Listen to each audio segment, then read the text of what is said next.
Hello students, welcome back to physics tutorial in Telugu.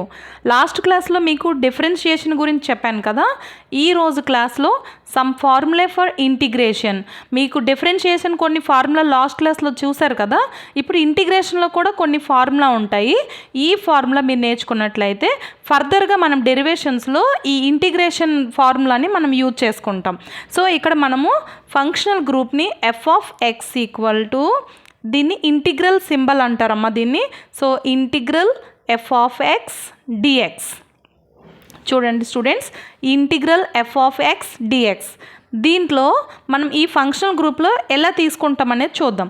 So నేను ఇక్కడ formula చెప్తున్నాను చూడండి. ఇంటిగ్రల్ సైన్ ఎక్స్ డిఎక్స్, దీని ఫార్ములా వచ్చేసి minus cos X.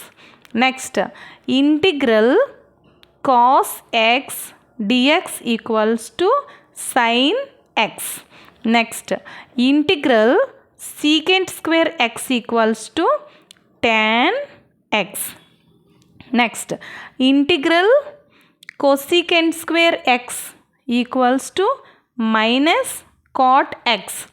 Next, integral 1 by x dx. So ఇక్కడ కూడా మనం dxని వేసుకోవాలండి.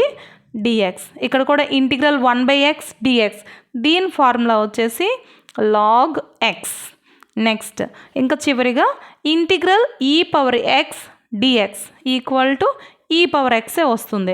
సో ఈ ఫార్ములా అన్ని మీరు బాగా ప్రాక్టీస్ చేసినట్లయితే ఫర్దర్గా మనము డెరివేషన్ పార్ట్లో ఈ ఫార్ములాని మనము యూజ్ చేస్తాం. ఇది ముఖ్యంగా CBSE 11th class and 12th class స్టూడెంట్స్కి ఇది చాలా యూజ్ అవుతుంది. I hope you understand this formula. So please be practice. Thank you for watching.